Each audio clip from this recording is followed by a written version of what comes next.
quando lemos a Bíblia, vemos a história de vários homens que recebem um chamado de Deus para cumprir alguma missão.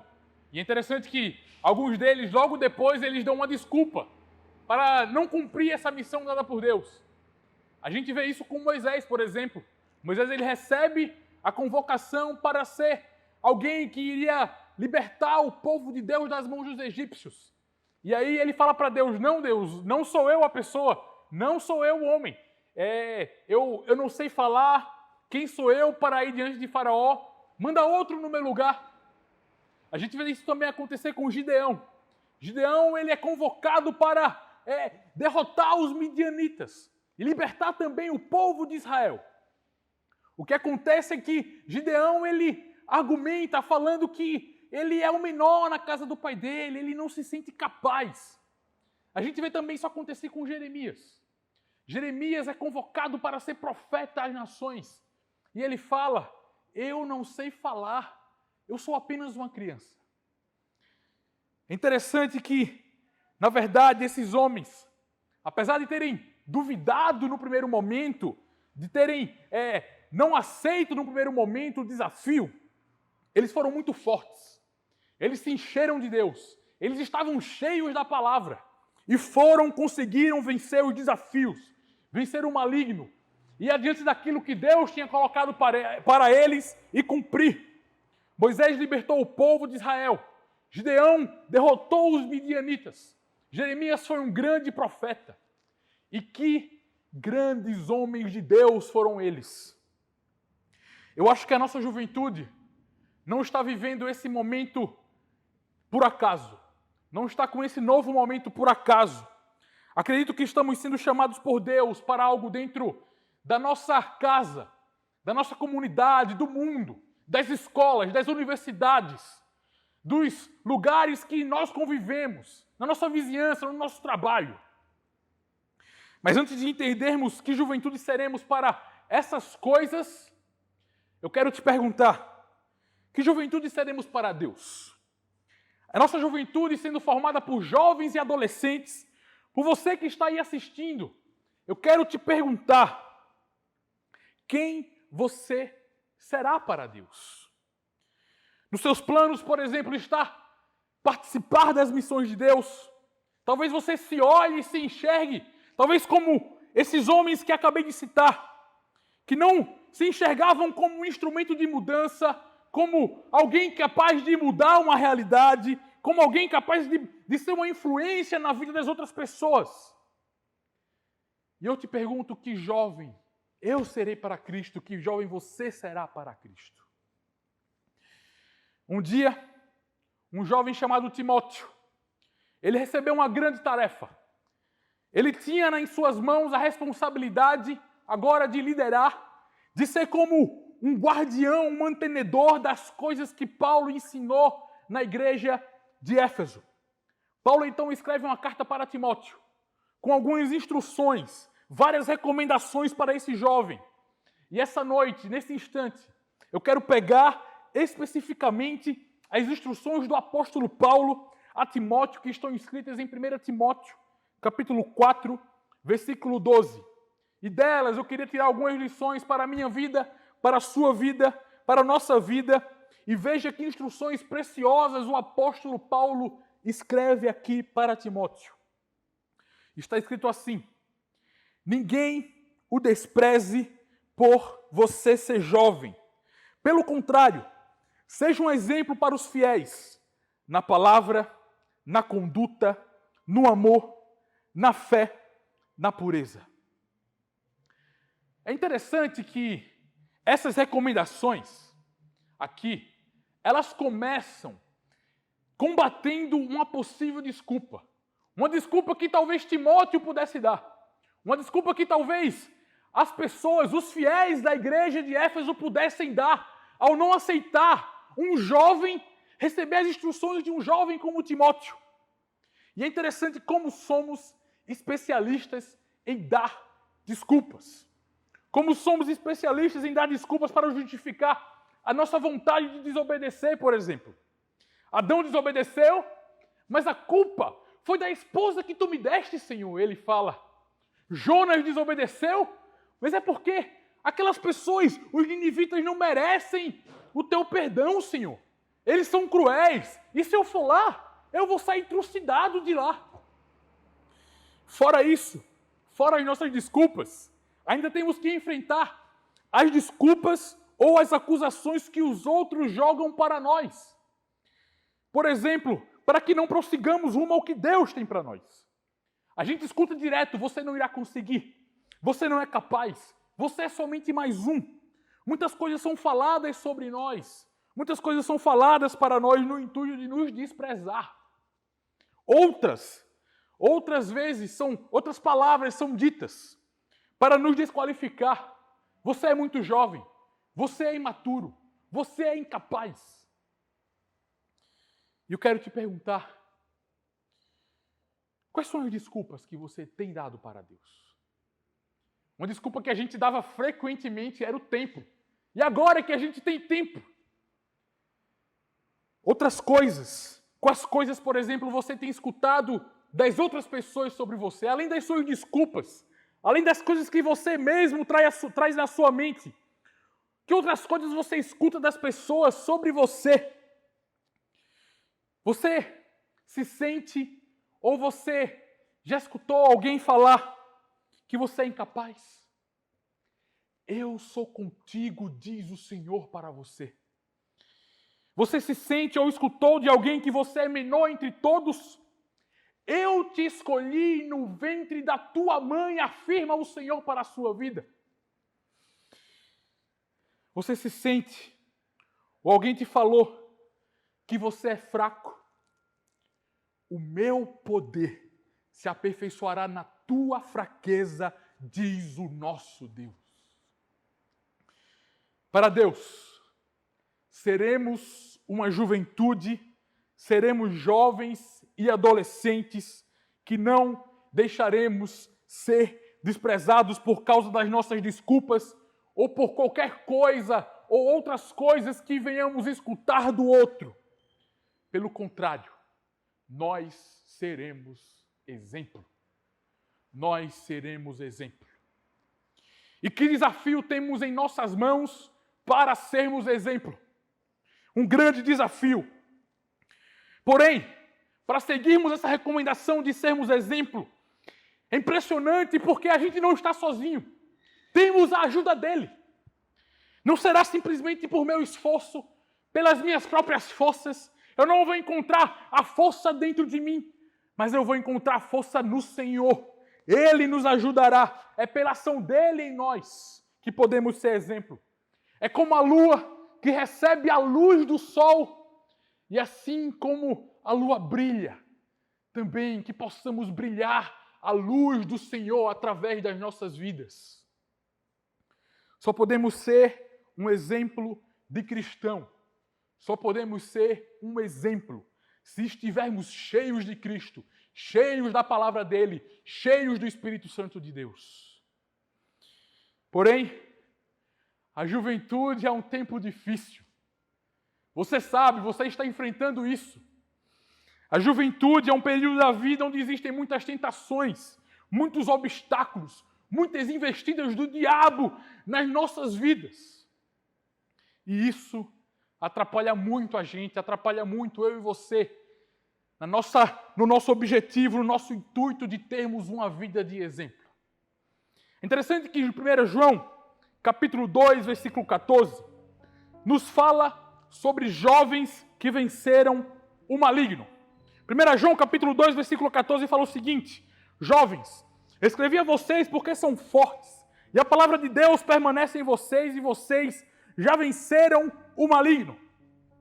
Aqui está um bom exemplo de jovens que venceram o maligno porque são espiritualmente fortes, e são espiritualmente fortes porque a palavra de Deus permanecia neles. Pois é através do contato com a palavra de Deus que nós temos comunhão com Deus, que nós receberemos direção, pois a palavra de Deus é lâmpada para os nossos pés e luz para o nosso caminho. É através do contato com a palavra de Deus que podemos ter energia espiritual, alimento para as batalhas que iremos enfrentar. O Salmo 119 Versículo 9 e 11 nos diz o seguinte: de que maneira poderá o jovem guardar puro o seu caminho? Observando-o segundo a tua palavra. Guardo a tua palavra no meu coração para não pecar contra ti. Você que agora está assistindo essa mensagem, o que tem permanecido em você? Do que você tem se enchido? O que permanece em você durante esses dias? O que permanece em você são as preocupações e as angústias que esses dias trazem. O que permanece em você são vontades egoístas, desejos pecaminosos. O que tem enchido você é algo que todo dia você tenta encher você com isso mesmo, mas que no final do dia você se sente mais consumido, mais vazio, mais fraco, menos cheio de vida. Jesus afirma que sem Ele, nada podemos fazer. Se tento fazer algo, mesmo que no nome dEle, para Ele, mas sem a presença da palavra de Deus, sem estar cheio da palavra de Deus, eu sou um hipócrita, eu sou um mentiroso, eu serei um daqueles que no final Jesus vai dizer: eu não te conheço, afaste-se de mim, você que pratica o mal. Se encha da palavra de Deus, que a palavra de Deus permaneça em você, que para Deus sejamos jovens e adolescentes, que serão como morada da palavra de Deus, que esconderá a palavra dele, não mais em gavetas, em estantes, em outros lugares, mas se esconderá a palavra de Deus dentro do nosso coração, para que não pequemos contra Ele. E sendo assim, seremos jovens exemplos, jovens fortes, que vencem o maligno. Falando nisso, sendo exemplo, quais são as características, quais deverão ser as características desse jovem que é exemplo? Primeiro, o apóstolo Paulo fala o seguinte, que devemos ser exemplo na palavra e na conduta, no falar e no agir. As nossas ações, então, precisam combinar com o que falamos. E o que falamos deve ser como está escrito em Efésios capítulo 4, versículo 29, que fala o seguinte: não digam palavras que fazem mal aos outros, mas usem apenas palavras boas, que ajudem os outros a crescer na fé e a conseguir o que necessitam para que as coisas que vocês dizem façam bem aos que ouvem. Quando você está entre os seus amigos, qual o vocabulário que você usa? Como é o tipo de conversa? Quais são os assuntos? Que tipo de coisa você fala? O que você fala do seu chefe? O que você fala dos seus vizinhos? O que você fala dos seus colegas? O que você fala dos seus irmãos da igreja? O que você fala da sua igreja? E como você costuma falar com eles? Qual é o tom que você fala com eles? Qual é o jeito que você trata eles? E com seus pais? Como você trata os seus pais? Durante esse tempo de quarentena que você está ainda em mais contato com seus pais, como você tem tratado eles? Você está constantemente cheio de raiva, com palavras agressivas, com o desejo que as palavras saiam da sua boca e atinjam a pessoa como uma arma que vai para machucar? Como você tem sido nas conversas? Do que a sua boca está cheia? O que a sua boca sai? Da sua boca saem mentiras? Saem fofocas? Só saem conversas sujas? Planos para o mal? No final de uma conversa com você, como as pessoas saem dela? Elas saem magoadas, desencorajadas? O apóstolo Paulo recomenda que Timóteo seja um exemplo na palavra. Que sejamos um exemplo na palavra. que da sua boca saia bênçãos, que da sua boca saia orações, que da sua boca saia louvores de adoração a Deus, que da sua boca saiam ideias, elogios, repreensões para a glória de Deus, palavras de conforto, palavras que são verdade, palavras de ensinamento, bons conselhos para os outros, palavras de conforto, palavras de paz, de aconchego, palavras que sairão da sua boca como um som, mas atingirão a pessoa que você falar como se fosse um abraço apertado daquela pessoa que a gente ama. Que assim seja o som que sai da sua boca. E que as suas palavras se reflitam também no seu modo de agir.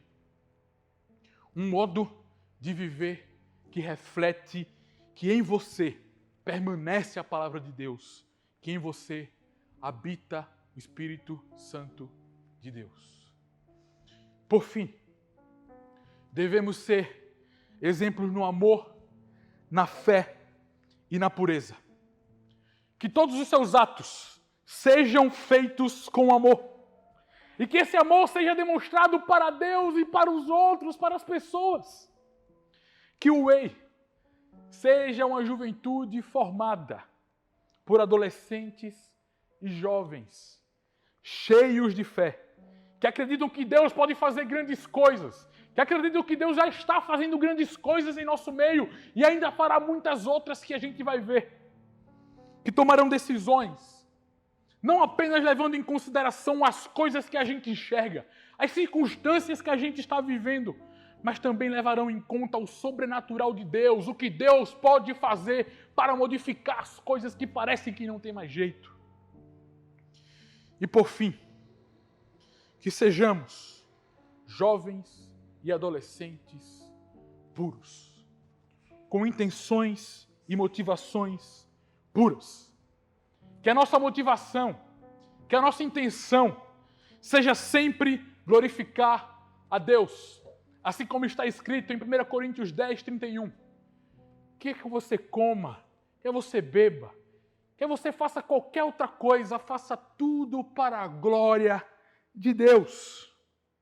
Foi para isso que fomos criados. E nisso deve haver pureza. Nossas intenções não podem ser contaminadas com vontades pessoais, decisões egoístas, desejos impuros, desejos pecaminosos, com atitudes voltadas somente para mim e para o meu ego e para somente o meu bem-estar.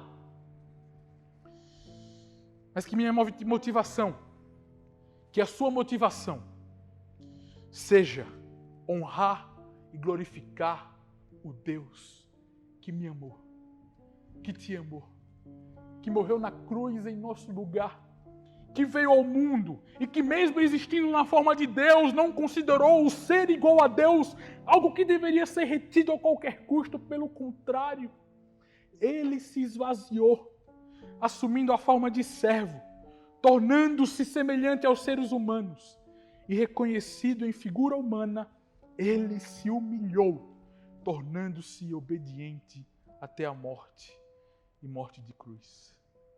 Sem intenções contaminadas, mas tão puras que só exista a motivação de glorificar a Deus em nossa vida. Bem-aventurado, feliz é aquele que não anda no conselho dos ímpios, não se detém no caminho de pecadores e nem se assenta na roda dos escarnecedores. Pelo contrário, o seu prazer está na lei do Senhor, e nessa lei medita dia e noite. Ele é como árvore plantada junto a uma corrente de água, que no tempo certo dá o seu fruto, e cuja folhagem não murcha, e tudo o que faz será bem sucedido. Essa é a juventude que seremos para Deus. Que Deus te abençoe, em nome de Jesus.